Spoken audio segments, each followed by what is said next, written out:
guys! Welcome back to my channel. Ayan guys, I wanna share today guys. Ako guys, pumunta ako sa kabilang bahay namin. I wanna share guys. Pumunta ako sa kabilang bahay namin.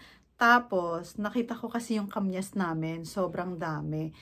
Eh, di ba? Yun lang i-share ko sa inyo. Di ba yung kamyas na yun, yung mga dahon na yun, yung gamot siya sa mga pasma-pasma ng paa mo at sa mga tuhod na masasakit. Tapos gamot din yun sa kidney. So ang ginawa ko guys, kumuha ako doon sa backyard namin. Backyard ba namin? O harapan pala namin. Harapan ng bahay. Sa harapan ng bahay namin, kumuha ako doon. Tapos, kasi ang dami sayang. So parang nag-herbal. Kasi honest guys, ito before yung ginagamit ko. Oh.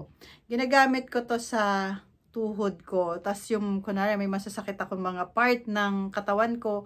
So, bumibili ako ng ganito. Ang problema kasi minsan, one time, wala talaga ako makuha ng ganitong stock. Ito, wala talaga ako makuha ng stock na to. Pero, it's really good to talaga sa mga pain, guys. Like, yung paa mo masakit, yung gilid mo masakit.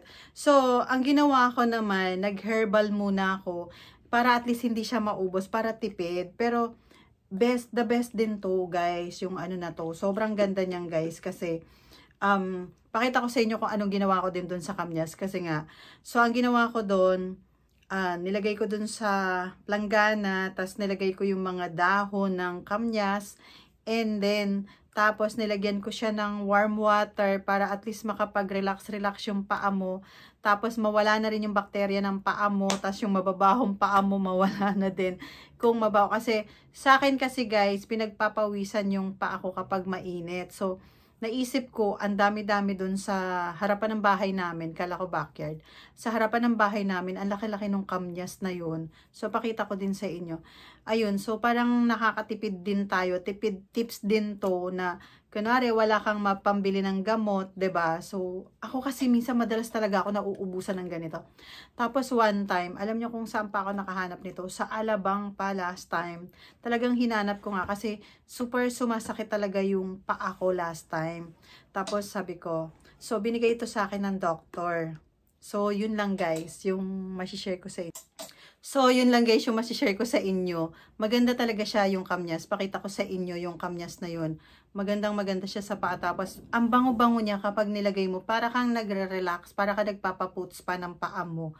So, maganda. Try nyo guys yung, wala naman kasi herbal lang naman yun. So, pag wala kayong makuha nung gamot out of stock, so may pang, reserva kayo. So, yun lang guys. Thank you so much for watching and don't forget to click the notification bell para updated kayo sa vlog ko. See ya! See ya next week. Bye!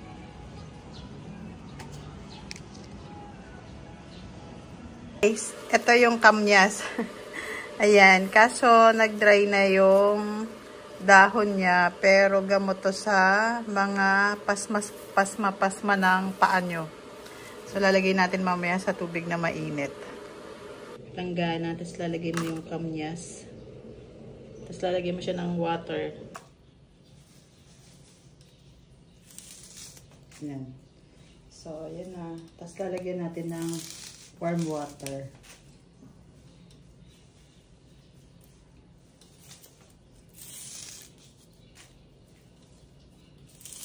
Para at least kung masasakit yung mga paa mo, tuhod mo yan.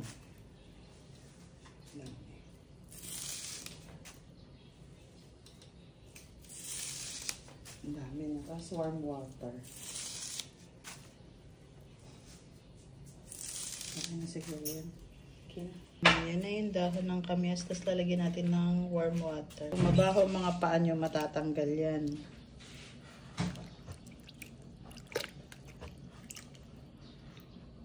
Guys, so nilagay ko na yung paa ko para at least gamot yan sa pasma.